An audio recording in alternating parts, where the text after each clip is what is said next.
Hello, Radhe Radhe, नमस्कार। आज की इस वीडियो में हम बात करने वाले हैं नीट में हम कैसे बायोलॉजी में 360 में से 360 नंबर तक स्कोर कर सकते हैं। एक्चुअली ये पॉसिबल है, 360 में 360 स्कोर करना पॉसिबल है। 720 नंबर का नीट का पेपर होता है जिसमें से 50% क्वेश्चन बायो के रहते हैं। अगर आप बायो वाले पोर्शन का एक अच्छा रीडिंग, एक अच्छी स्ट्रेटेजी और एक अच्छे रिवीजन के साथ प्रिपेयर करेंगे तो 360 में 360 नंबर पॉसिबल है नीट में लाना। अब इस वीडियो में हम बताना चाहेंगे कि कैसे मैंने एक्चुअली 11 बार नीट का एग्ज़ाम दिया है, जिसमें से 2-3 बार मेरे स्कोर 350 के लगभग रहे हैं। 2021 में 350 थे, 2024 में बायो में 345 नंबर थे। इस साल भी बायो में 325 नंबर हैं, टोटल नंबर 495 हैं। ठीक है, अब इस वीडियो में मैं बताने जा रहा हूँ कि कौन सा मेथड आप यूज करें ताकि आप बायो में 360 के 360 नंबर स्कोर कर सकते हैं। पहली चीज़, आपको NCERT वाली बुक, हर कोई कहता है NCERT बुक जो है बाइबिल है, कुरान है, गीता है, हमारे लिए सब कुछ है NCERT। लेकिन एक कहने की बातें हैं, सिर्फ कहने से काम नहीं चलेगा। आपको जैसे गीता होता है ना, पर डे हम जो लोग रीड करते हैं वो समझते हैं इस बात को, ठीक है, कि गीता का कितना इम्पोर्टेंस है लाइफ में। ठीक है, तो वही इम्पोर्टेंस हमारे नीट जर्नी में भी इम्पोर्टेंस बायोलॉजी की होती है। हम कहने को तो कहते हैं कि सारे क्वेश्चन बायोलॉजी में NCERT से आते हैं, लेकिन क्या हम through out the year NCERT पढ़ते हैं? ये अपने मन से पूछने की बात होती है। ठीक है, इसके लिए आपको करना क्या होगा कि आप जो भी क्लास में चैप्टर चल रहा है, क्लास नोट्स एक बार रीड करें। क्लास लेक्चर देखने के बाद आप पर डे उस चैप्टर की NCERT की मिनिमम कम से कम 10 पेज रीड करें, खुद से रीड करें, चाहे उसमें कुछ समझ में आ रहा हो या ना आ रहा हो। ठीक है, लेकिन आपको रीड करना पड़ेगा NCERT। ठीक है, NCERT रीड करने के बाद आपको अपने आप समझ में आएगा कि आप जब PYQ सॉल्व करोगे ना, दूसरा स्टेप है प्रीवियस ईयर क्वेश्चन सॉल्व करना। ज़्यादा पुराने क्वेश्चन नहीं, 2016-17 के बाद के क्वेश्चन, 17-18 के बाद के क्वेश्चन आप सॉल्व करो। ठीक है, आपको दिखने लगेगा कि NCERT से किस तरह से क्वेश्चन फ्रेम हो रहा है नीट में। ठीक है, NCERT किस तरह से आपको रीड करनी है, ये चीज़ें आपको क्लियर होने लगेंगी। ठीक है, कई लोग NCERT पढ़ने का, कई लोग का अपना अपना तरीका होता है। मेरा तरीका ये रहता था कि मैं NCERT के सिर्फ वही पॉइंट हाईलाइट या स्टार मार्किंग करता था जो मुझे नहीं आ रहे होते थे।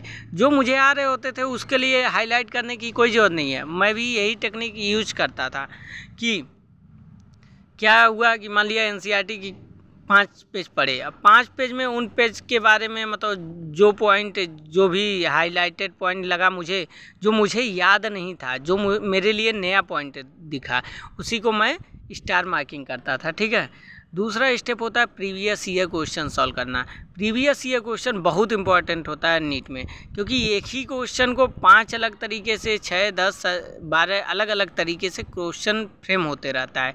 प्रीवियस ईयर क्वेश्चन लगाने का काफ़ी हेल्पफुल मतलब रहता है एग्ज़ाम में। ठीक है, तीसरा जो तरीका है, अगर ये दोनों चीज़ें हो जाए, NCERT बुक रीड हो जाए, प्रीवियस ईयर क्वेश्चन सॉल्व हो जाए, तो एक बुक आती है NCERT एग्जाम्पलर की बुक, वो आप मतलब सॉल्व कर सकते हैं। उसमें है क्या, एक्चुअली थोड़ा सा NCERT से थोड़ा सा बाहर की चीज़ें दी हुई हैं जो कि आपके मतलब हाई स्कोर करने में काफ़ी हेल्पफुल होंगी। वो उसमें कॉन्सेप्चुअल चीज़ें दी हुई हैं। ठीक है, तो ये आप काम कर सकते हैं। बाकी और भी मैं नेक्स्ट वीडियो लाते रहूँगा, जैसा भी आप कमेंट सेक्शन में बताएंगे उस हिसाब से मैं चीज़ें बताते रहूँगा आपको। ठीक है, इस वीडियो में बस इतना ही बात करना था कि NCERT को स्टार मार्किंग वाली बात जो मैंने बताई वो आप ज़रूर फॉलो करें। ठीक है, और पर डे 5 पेज NCERT के पढ़ना ही पढ़ना है। ठीक है, सुबह या शाम के कोई टाइमिंग आप बना लो जिसमें आप आधे घंटे 1 घंटे बैठ के NCERT रीड करो। अगर पर डे ऐसे कर रहे हो ना, तो साल भर में मान के चलो कि आपकी NCERT कम से कम 5 बार रिवाइज हो जाएगी। अगर 4-5 बार NCERT रिवाइज हो जा रहा है ना, तो 90% क्वेश्चन बायो के आपको वैसे ही याद हो जाएंगे। कॉन्सेप्ट के लिए आपको सिर्फ लेक्चर पे जाना होगा, जैसे क्रेब्स साइकिल हुआ, केल्विन साइकिल हुआ, ये सब जो साइकिल के मतलब कॉन्सेप्ट है ना, वो आप क्लास लेक्चर, क्लास नोट से देख सकते हैं। बाकी NCERT थ्रू आउट आपको पढ़नी पड़ेगी, ठीक है, पूरे ईयर में।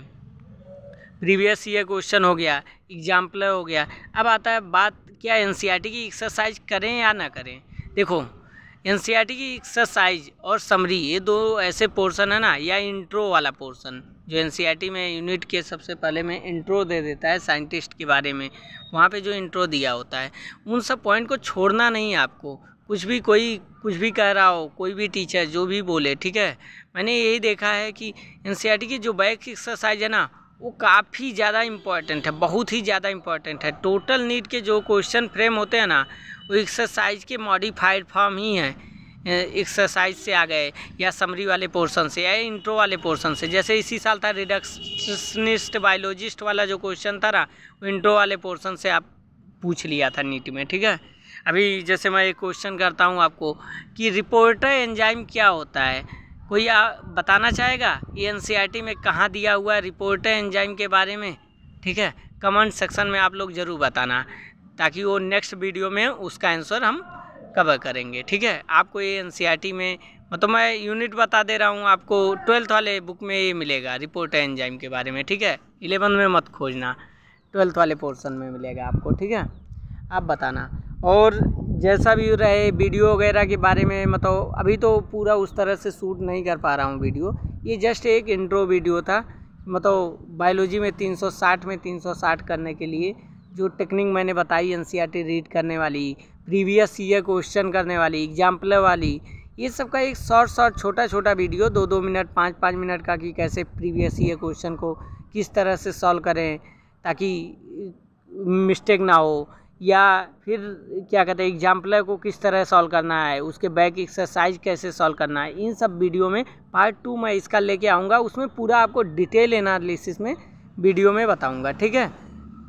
आप जैसा भी बताएंगे, आप कमेंट सेक्शन में बताएंगे मुझे, तो मैं एकदम आपको थ्रू आउट पूरा जो टेक्निक मैंने यूज की सारी टेक्निक के बारे में बताऊँगा, ठीक है।